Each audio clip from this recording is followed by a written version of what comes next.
Sans oublier Title Shy aussi. Il se dit que je danse le zouk, j'aime coller et du coup je vais le montrer le jour J. Je vais le montrer de quoi il s'agit parce que je suis un danseur de zouk professionnel et je vais le montrer le jour J dans la cage comme ma petite. Bonjour à tous, bienvenue sur Onil Mag. Je suis aujourd'hui au District Training Zone avec le combattant de MMA Jean Dos Santos et son head coach Samuel. Comment allez-vous? Ça va. Très bien, très bien. Jean, je te laisse te présenter dans un premier temps. Jean Dos Santos, combattant béninois du club Helvioso MMA. Je combats dans la catégorie moins de 110 kg en 7 combats professionnels et 7 victoires. Qu'est-ce qui t'a poussé à commencer ce sport-là, car il n'est pas très répandu au Bénin pour l'instant? De base, j'aimais échanger les coups. De nature, bon, j'aime le sport. J'avais commencé en football, après en rugby. Et après, vu que j'aime échanger les coups, la bagarre, je me suis décidé d'inscrire en MMA pour montrer de quoi je suis capable, en fait. Et pour moi, c'est une passion. C'est une passion. Et t'as commencé quand exactement? En 2016, j'ai commencé en 2016. Est-ce que tu as déjà fait un sport de combat avant? Non, non. Comment se déroule ton entraînement quotidien? Est-ce que tu as des rituels et des routines spécifiques quand tu prépares un combat? Non, ça va, ça va. Je m'entraîne un peu aussi au Bénin, bien avant mon arrivée ici au district. Et là, j'ai comme coach Samuel Petit qui m'aide dans tout, la prépa physique. Et Wani aussi. Il y a aussi Jimmy Gandaro, coach aide aussi, qui m'apporte tout son soutien et tout. Voilà. Comment s'est faite la connexion avec ce club-là? En fait, c'est Wani qui est en lien avec Florent, le manager de Jean et également son head coach. Il nous a mis en lien avec Florent. Florent, c'est un préparateur mental avec qui on bosse tous les trois et avec qui on encadre et on prépare Jean à ses prochaines échéances. Et du coup, il nous a connectés. On a fait un premier test avec Chérif qui vient de Evioxos, le club au Bénin. Il est venu, il est resté 3 semaines, on lui a fait son affûtage. Et derrière, il a combattu à l'Ares. Il a gagné le combat de la soirée, KO de la soirée. Et donc ça s'était bien passé. Derrière, il nous a proposé d'encadrer Jean. Jean, et il est venu, c'était quoi, il y a combien de temps là? Il y a 6 mois à peu près, ouais. Il y a 6 mois, il est venu 1 mois ici. Et pareil, on l'a accueilli, on lui a mis en place sa planification, son affûtage. Et puis on l'a accompagné sur le combat de l'Ares. Et voilà, donc du coup, on a fait un pont entre Paris et Cotonou, je dirais, qui nous permet d'emmener les gars combattre sur des gros événements en France. Et comment tu gères la pression avant de rentrer dans la cage, Jean? La pression, il y a mon docteur psychologue qui m'aide, qui me travaille pas mal. Et là, ça va. Avant d'entrer dans la cage, je suis pas stressé. De toute façon, comme d'habitude, il m'apporte tout son soutien bien avant d'entrer en cage. Donc tu as recours à une préparation mentale avant de rentrer dans la cage. Oui, bien sûr. Combattre. Docteur Florent qui me prépare bien. Donc c'est un plus, parce que j'ai vu des combattants qui disaient qu'ils n'avaient pas forcément besoin de ça. D'autres disent le contraire, donc pour toi, tu estimes que c'est un plus d'avoir un préparateur mental? Ben, moi, ça me fait du bien de toutes les façons. C'est vrai, tout le monde n'en a pas besoin. Mais moi, franchement, c'est un rajout pour moi parce que il m'apporte bien, il gère mon stress et ça va, ça va. Au dernier combat, si je me souviens bien, c'était contre Mohamed Bayo. Donc c'est un combattant qui est plutôt expérimenté en jiu-jitsu brésilien. Mais pourtant, tu as réussi à annuler son jeu au sol. Est-ce que c'est quelque chose sur lequel tu as travaillé? Est-ce que tu avais prévu de faire ça? Parce que comme d'habitude, moi, avec les coachs, ils mettent tout en place. Avec chaque adversaire, on essaie toujours de s'adapter à son technique et à son jeu. Et voilà, je m'apprêtais depuis toujours. Ce n'était pas à cause de Bayo que je me suis apprêté. Je m'apprêtais depuis toujours. Et grâce à Samuel et Florent, Wani et Jimmy, tous ceux-là, ils m'ont bien encadré. Et voilà, c'est ça. Je rajoute une petite précision. En fait, donc on bosse avec Ruben, qui est ancien combattant de boxe anglaise, coach au district, préparateur physique. On a Florent, donc qui est doctorant en psychologie cognitive, ancien combattant de haut niveau en pied-point et qui fait du sol depuis pas mal d'années. Et du coup, à nous trois, on a mis en place cette analyse du combattant qui allait affronter Jean, donc Mohamed Bayo. Mohamed Bayo, je le connaissais, on a été en équipe de France ensemble.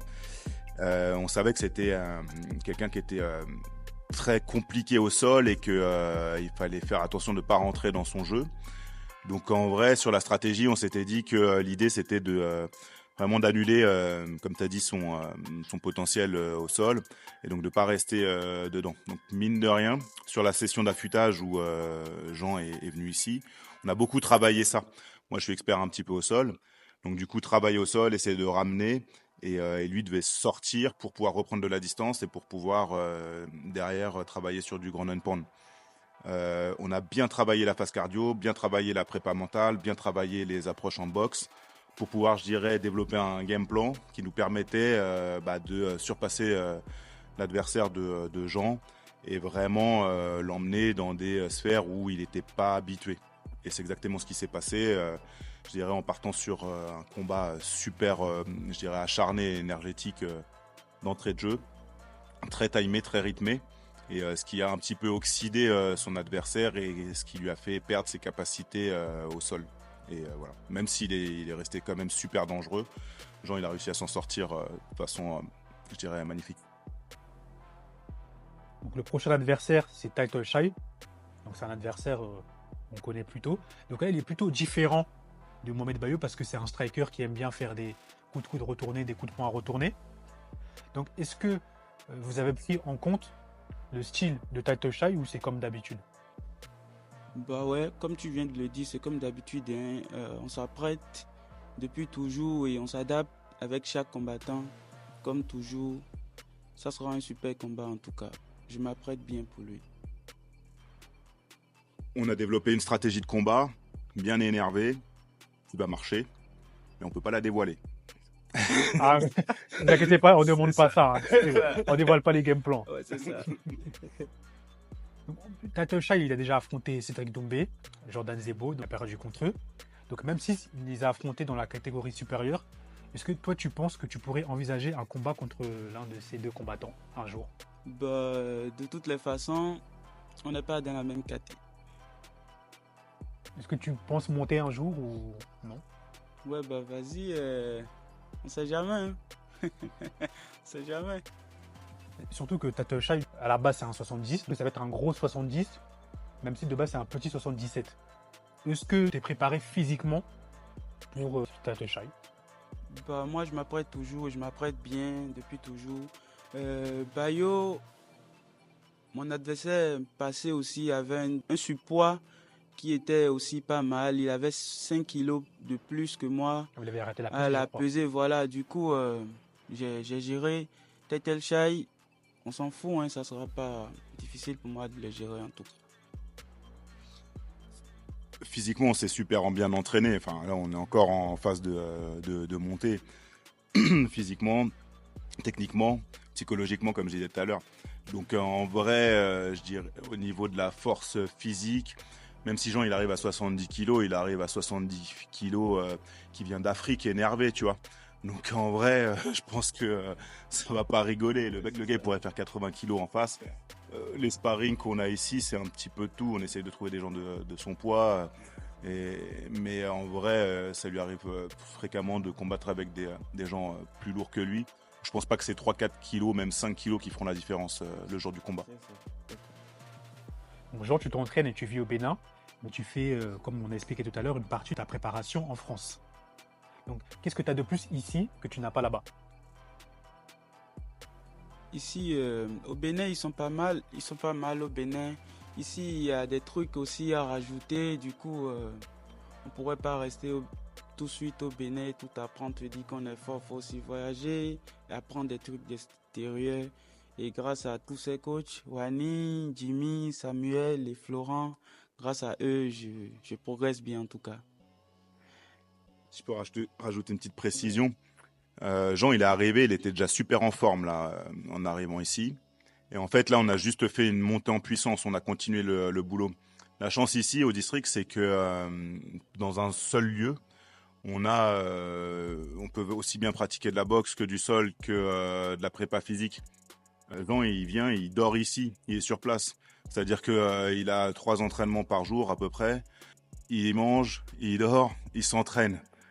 Et il sort pas, il reste très sérieux. Voilà, entre Ruben, Florent et moi, on est toujours vraiment en train de réajuster, que ce soit la charge de travail, que ce soit l'intensité. Et on est toujours vigilant à éviter la blessure et à continuer cette montée en puissance. Donc en vrai, quand il arrive du Bénin, il est en forme. Là-bas, je pense qu'il a vraiment tout ce qu'il faut pour pouvoir commencer sa montée en puissance. Et quand on est ici, moi, étant donné que je suis un petit peu spécialisé au sol, je lui donne des petits tips et on fait des petits ajustements avec Florent sur le pied-point et avec Ruben sur l'anglaise. Donc en vrai, là, on peut lui donner un encadrement un petit peu plus professionnel, je dirais, tout en sachant qu'au Bénin, il a vraiment ce qu'il faut. Mais ici, c'est encore un tout petit peu plus, ce qui permet vraiment d'aller chercher la performance. Est-ce qu'il y a des projets ou des initiatives que tu aimerais voir se développer pour promouvoir le MMA dans ton pays? Parce que c'est pas encore bien développé au niveau du MMA là-bas. Ouais, il y a le BFC, l'organisation de Wanilo, Mendegan. J'aurais aimé que ça se développe bien parce que là, apparemment, ils sont pas mal en tout cas, mais je voudrais bien que ça se développe mieux au Bénin. Ouais. Est-ce qu'on peut dire que c'est toi le visage du MMA béninois pour l'instant? Ouais, dans ma caté, il n'y a que moi en 110 kilos qui est le seul au Bénin. Ouais. Après, il faut parler aussi de Shérif Dramé qui est combat à 84 kilos aussi. On a des différentes catégories au Bénin, voilà. Après moi, il y a aussi Shérif Dramé qui combat aussi. Est-ce que tu peux me donner ton top 3 de tes combattants des MMA préférés? Il y a Habib.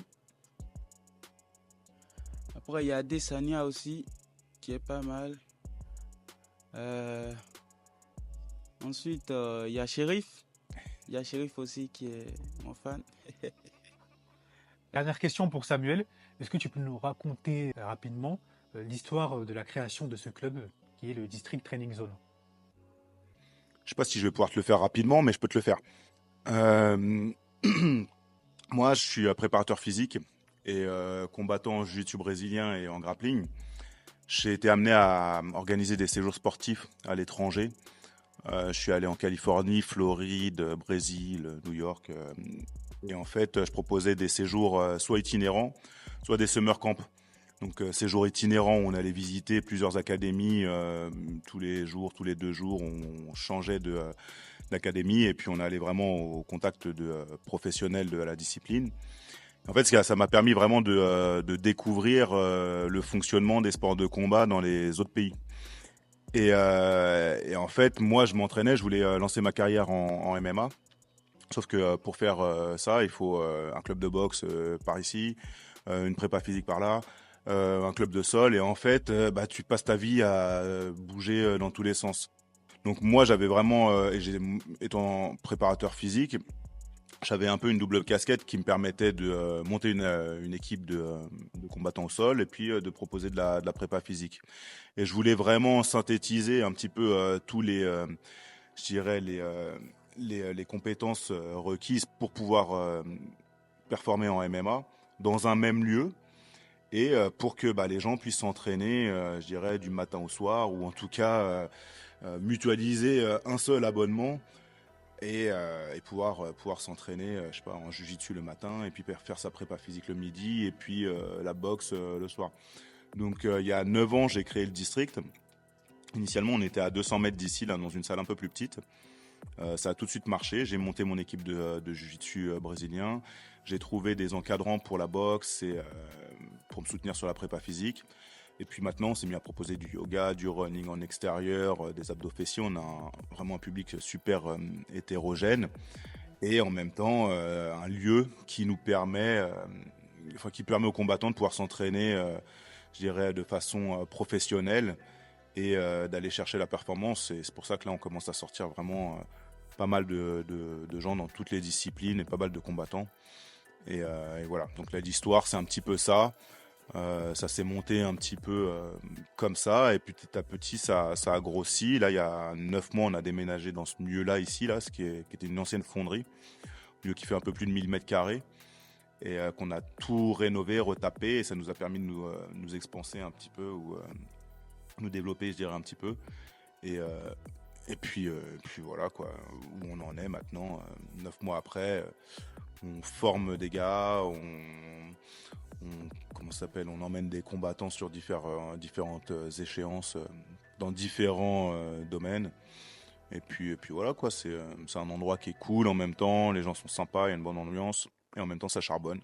Donc je suis très content de ce qui se passe là. Mais écoutez, je vous remercie.